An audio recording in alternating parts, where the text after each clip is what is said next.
Hello and welcome to A Moment's Portal, a podcast where members of the Global Innovation Gathering share stories on global innovation. I'm Daniela Marzavan. And I'm Ngei, and together we'll be hosting this 7th episode, taking you with us to a moment in the work and life of Nidhi Mittal. So, Daniela, today we have Nidhi with us from India. And so Nidhi is a fashion designer. Oh, wow. UX UI designer and works doing bioplastic research and teaching people about bioplastics. So I think it's a nice mix of specialization. Sounds exciting. I'm looking forward to being your witness. Yeah, awesome. So Nidhi, maybe you can introduce yourself. Hi, Star. Hi, Daniela. Thank you for having me here. I'm so happy. Well, you know my name. I'm from India. I come from different parts of India. Oh. I was born in Kolkata and I stayed there for almost 10 to 12 years when my parents decided to move to Delhi for better opportunities. And then I stayed in Delhi for a couple of years, around 10 years. I did my schooling and graduation from there. And then I decided to move to Bangalore for better opportunities. I stayed there for 6 to 7 years, and just before when COVID started, I moved back to Delhi when things settled down a little bit. When COVID settled down a little bit, I started traveling around India and staying with communities, Indian communities, local communities in Himachal, around Himachal. And yeah, I've been traveling for almost 1.5 years now. Oh. Yeah, and about my work, my career has, seen different trajectories. I started as a fashion designer. I then moved to wearable technology. I have a project called Digitally Speaking, which is about safety of women. Oh. Yes, and I'm also a visual and graphic designer. And I also do UX related project. But the last 2 years of traveling and COVID taught me that how important it is to see design as a way to change for innovation and to change how we look at things. So I'm very much interested now in, community-driven designs and community-led designs where people come together and design things which they need and which are based on their requirements and needs. Oh, that is a long list. Yeah, that's a long list. It's nice, and I like this looking at innovation from design point of view, and I think that's right. a very interesting thing. So what started you on this looking at innovation from community design? So when I was traveling, I'm very much interested in knowing people, knowing the stories, understanding the stories, what the problem is, how they consume things. And that was like a self-reflection point for me to understand myself and how I'm consuming things, what their problems are, and as designers, how we can make designs convenient and better for them.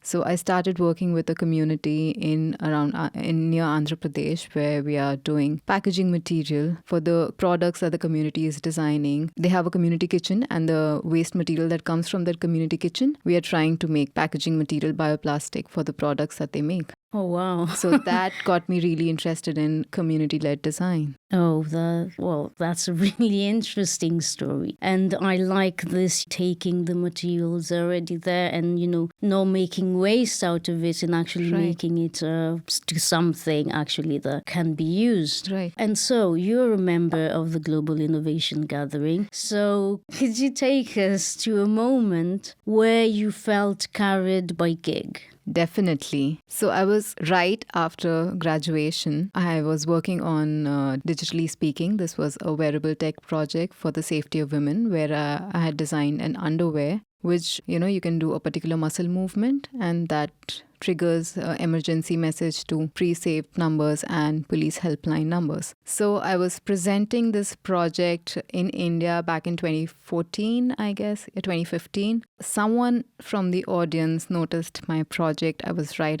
after college. A couple of months later, I got a message from her on Facebook. A Maker Fair Berlin is happening, and then this organization called Global Innovation Gathering who are looking for female makers. So would you be interested? I had no idea what maker fairs are, what maker movement is, what this organization is. So I thought that, this is just a marketing agency, Global Innovation Gathering. I don't know what this is. I wasn't well explained that what do they do? Yeah. And within like 10 days, I was in Berlin. I met Geraldine for the first time and she explained me what they do and my mind blew. I was amazed to see that, something like this also exists. Yes. I didn't know that. I was pretty young, pretty naive. Yeah, and that's how I got introduced to Global Innovation Gathering. So I came here with my colleague Avik and we presented our project. We got good reviews and I thought that, this project has some potential outside India as well. And there are countries who need this kind of innovation, where women face similar problems like we face in India when it comes to safety. That gave me motivation that innovation can happen in India as well, which is much needed outside of India also. That changed my perspective on a lot of things. Oh, I'm glad to hear that because we're trying to answer the question you had, what is gig and how does it work exactly? So I like that for you it came from that perspective of, I'm invited to this thing, but I know nothing about it.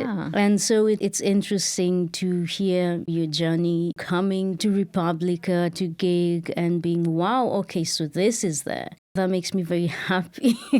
Your response also ties in a lot to our next question. Mm-hmm. When was it obvious to you that innovation can be made in India? That very moment when I came for a Maker Fair, and before coming to Maker Fair, I had this idea that why would an organization, would sponsor me to come to Berlin and, present my project, because there are so many innovations happening in West. Of course, way better than India, maybe. That was my perception of West, of projects that's happening outside of my own country. Because before that moment, I have not spoken to anyone outside of India and I had not seen innovation which happened in India in such a platform from my college or from other universities, which I knew. So that was a very defining moment for me. The response that I got in Maker Fair and, the companies that got interested in me, I got research help from other organizations on this project. That was a defining moment. That got me thinking that India is rich in innovation.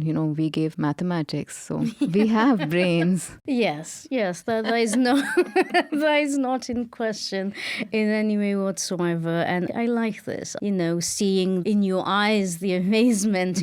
And so it's awesome. And the question for you, who in your life would not be surprised that you did all that and you achieved so much? Many people from Ngei, Saad, Vicky, Geraldine. Vicky and Geraldine have been defining people in my life because I got to meet them when I was 22 and they have guided me so much throughout when I was lost, when I didn't know how to, move my career ahead. They have been there. Avik, he has seen my journey through college till here, and these people have known me, have seen me grow, have seen me go through ups and downs, make my choices, fail, how I failed in so many projects, and they've given me the space, especially Gig. Gig has given me the space to fail, to get up, to motivate me, to contribute, to involve me in projects like COAC, like critical making, and Gig has always been super warm. That's beautiful.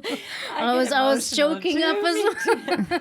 I was choking up as well. That is just awesome. Yeah. May I share? Yeah, go ahead. The witness normally is being invited by the harvester to share, but it's just too beautiful what you're saying.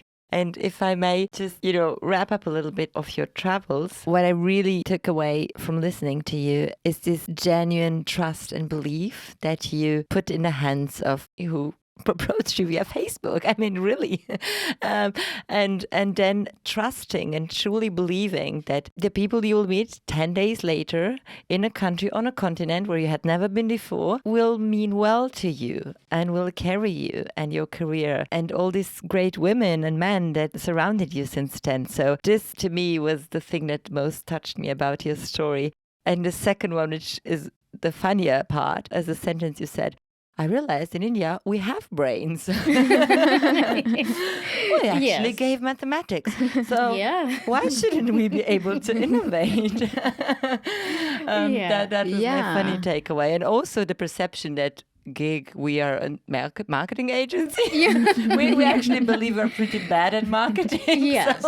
So it's a brilliant story. If I may ask a question, Yes, please. Can you remember really one particular day and moment and time when gig or someone from the gig gave you a really good piece of advice, carried you through one very specific moment or decision? Of course. So it came from Teresa, who's a part of gig, and I was lost. It was, I guess, roughly 4 years ago. I was pretty lost career-wise. I was pretty lost at how I don't know how to contribute in gig, because coming from fashion background and gig was mostly about tech and make a movement and all those things. I didn't know what to do. And also I had to make this career change because I wasn't very well satisfied with what I was doing, because I always felt that fashion is something which is not meant for me, just because I wasn't able to answer one question which was ringing in my head since many years, that if I stop making clothes right now, will it impact the world? Will it impact anyone? The answer always was no, because if I stop making clothes right now, the world has sufficient clothes to survive forever. So that was a defining moment for me when I left fashion industry and I,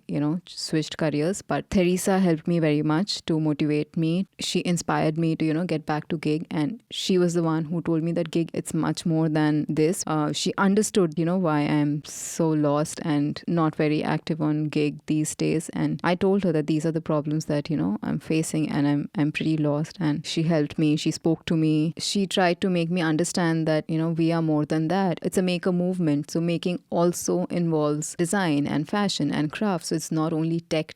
And that is the moment when I started contributing more in gig, when I understood that it's not only about technology, because before that I was pretty lost, not coming from an engineering background and technology background, and feeling lost, and I don't know how to put it in words, but I was always lost in conversations about technology, because I don't understand technology like you guys do, because you guys are amazing. And I fell in love with design. I actually understood the importance of design in the world in a broader picture, why design is so important, how it cannot be neglected, how it can reshape communities. We were just having a discussion about the Ukraine thing, and I felt that design plays a very important role in reshaping and restructuring the infrastructure, the countries, and everything. Ooh. Absolutely. And I can truly relate to that. So, Star, I'm not sure you brought Nidhi to this episode knowing that my heart will grow bigger and bigger, because I am a design thinker and a designer, and I just love everything that you're saying and just listening to you.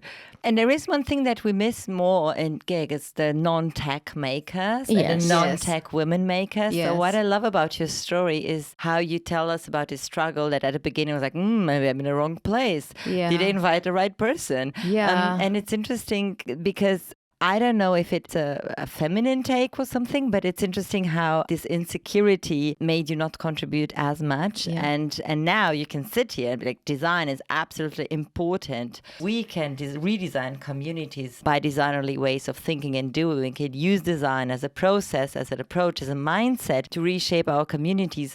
And of course, I'm really curious about your project, Digitally Speaking. What happened with it?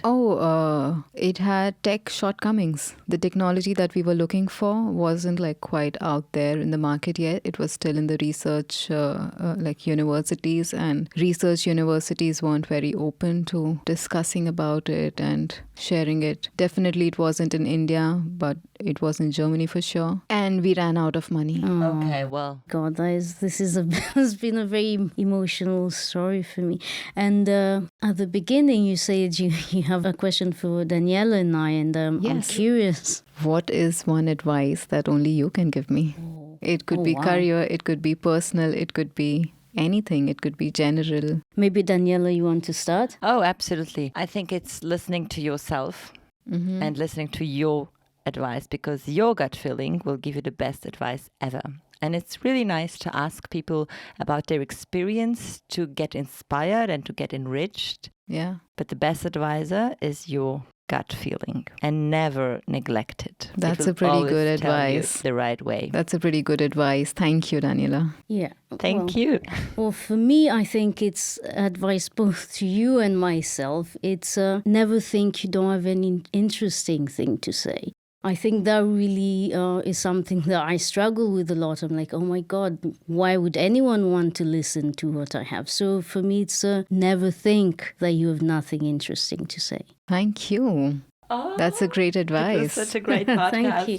Yeah, unfortunately, we need to wrap up. And All right. thank you so much for being here. Good Thank luck. you. Yeah. Thank you, Star. Thank you, Daniela. Thank you, Paweł. Awesome. Okay, bye, I think everyone. That's it. Bye. Bye-bye. A Moment's Portal is hosted by Daniela Marzavan and Ngei. Sound and editing, Dominic, Ryniak. Technical support, Paweł and Ngei. Music by Monster Logo Studios.